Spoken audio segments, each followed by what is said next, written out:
Otep à tous, bien-aimés frères et sœurs, c'est parti pour au moins 10 ans d'Assimi Goïta au Mali.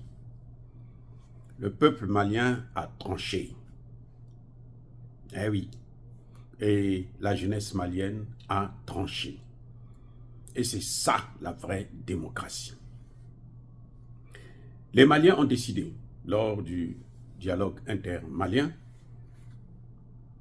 les conclusions sont claires et nettes.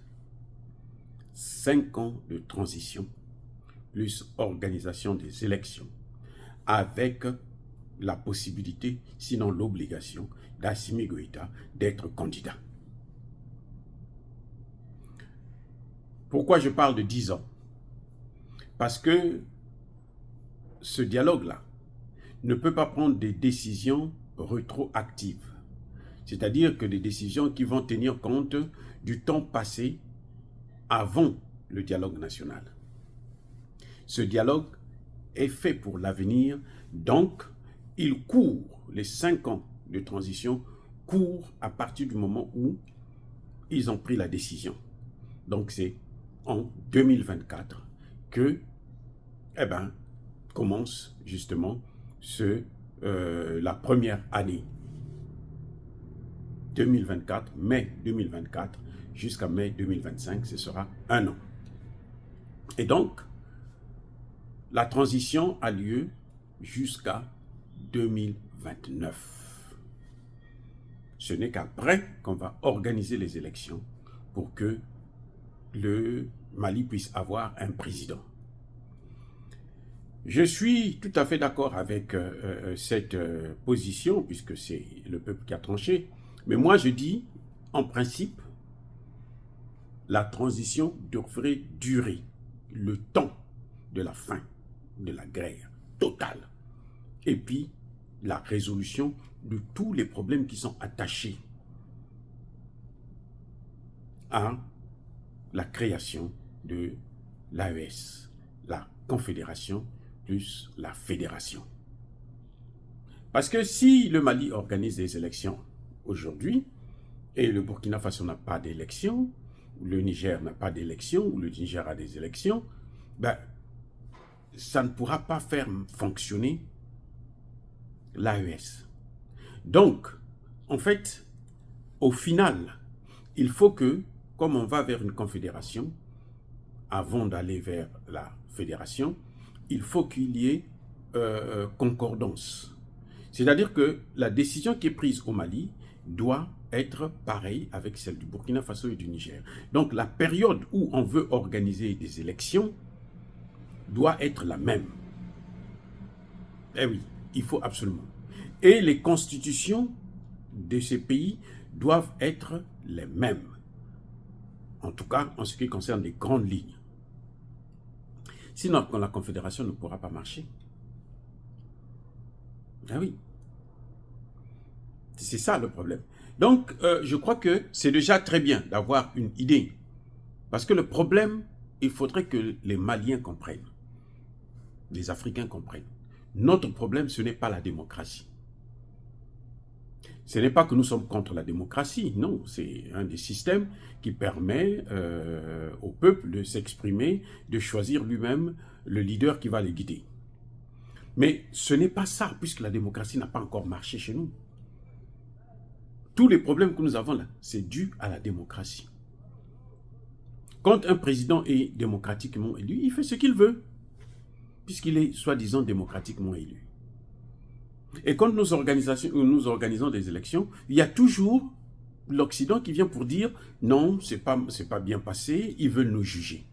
Regardez au Tchad, on organise des élections, les Occidentaux disent qu'il y a eu tricherie, il y a eu ceci, Succès Masra a gagné, ceci. C'est quoi leur problème? Il est où? Même si Succès Masra aurait pu gagner, leur problème, il est où? De quoi je me mêle? Donc, en fait, ce n'est pas la démocratie.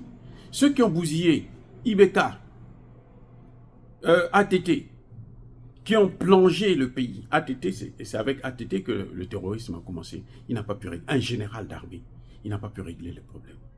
Ibeka est venu, pareil, échec. Burkina Faso, pareil. Ça a commencé avec Blaise Compaoré, Christian Kaboré, Damiba militaire, ça a échoué. Le Niger, c'est pareil, Issoufou élu, Bazoum élu, le pays était bazardé. En un an, je dis bien en un an, le général Tchani, le président de la République et son gouvernement, ont fait, mais au moins 10 fois ce que Bazoum et Issoufou ont fait. Traoré au Burkina Faso a fait, mais alors 50 fois ce que Blaise Compaoré a fait. En un an et demi, 2 ans. Regardez le progrès. Pareil au Mali. Nous avons aujourd'hui une usine qui fabrique le cahier, une usine qui fabrique les tissus, une usine qui fabrique... Mais c'est incroyable.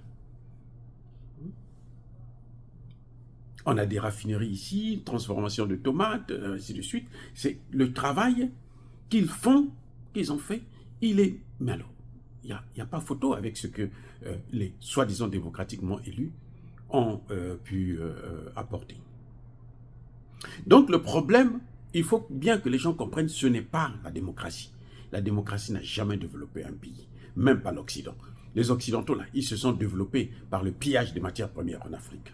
Or, je ne sais pas si vous le savez, je vous informe. Ils se sont développés en pillant.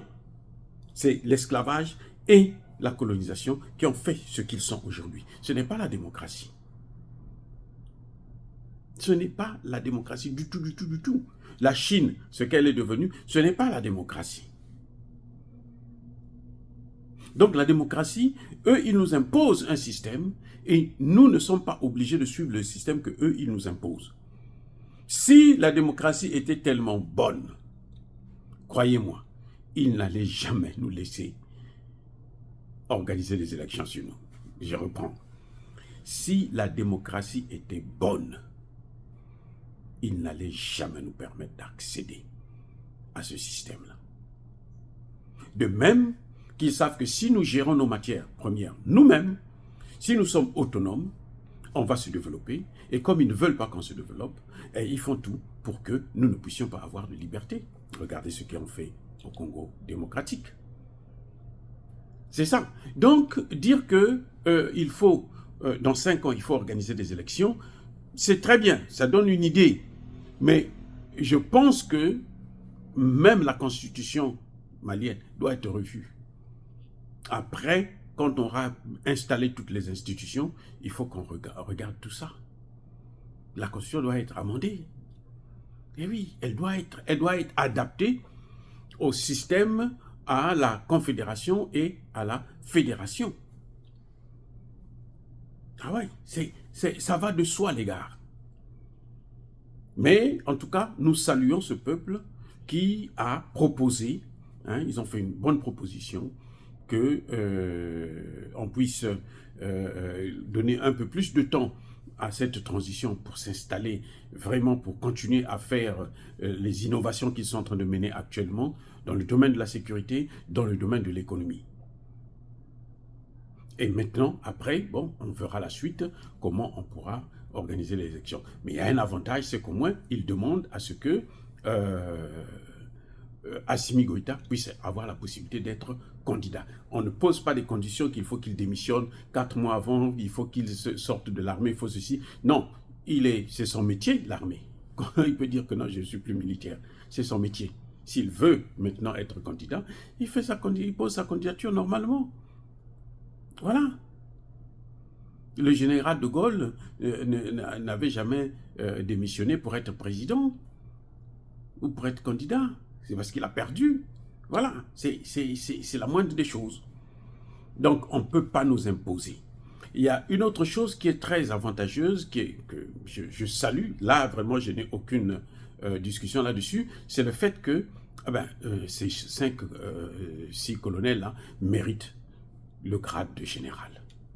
Parce que pour ce qu'ils ont fait au Mali et à l'Afrique, c'est tout à fait normal qu'ils puissent être reconnus hein, par, comment on appelle, une promotion, qu'on puisse leur donner cette promotion. Il faut leur accorder cette promotion puisqu'ils ont fait un travail excellent et exceptionnel.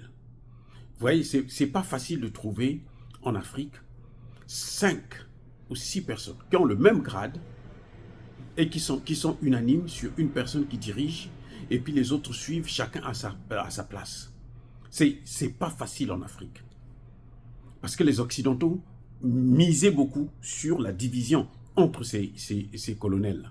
Ils s'attendaient à ce que ces colonels puissent se disperser et que, bon, ils se fassent des coups d'État entre eux pour qu'ils puissent tous, que les Occidentaux reviennent en force dans nos pays, au Mali notamment. Mais ils ont tenu bon, ils ont gardé hein, tout ce qui pouvait être comme, qui pouvait les diviser.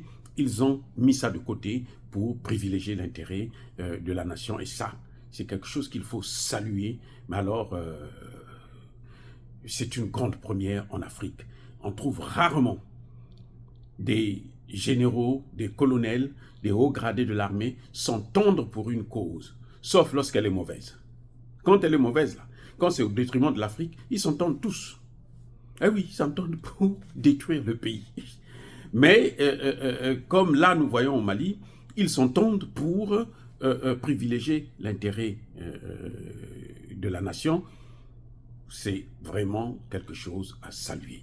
Donc voilà, le dialogue national n'a pas accouché d'une souris. Au contraire, elle nous a planté vraiment des idées novatrices qu'on va exploiter et tenter de mettre en application afin que la jeunesse malienne puisse avoir encore plus d'espoir sur la nation. Mais j'attends impatiemment la sortie de la monnaie CFA. Dire cela, c'est inciter à la haine ou à la violence. Non. Ya ba colère ve ya malem. Encore une fois de plus, bien-aimés frères et sœurs, je persiste et je signe. Soyez bénis, abondamment bénis par le Dieu des Kémites et par nos ancêtres évangélisés.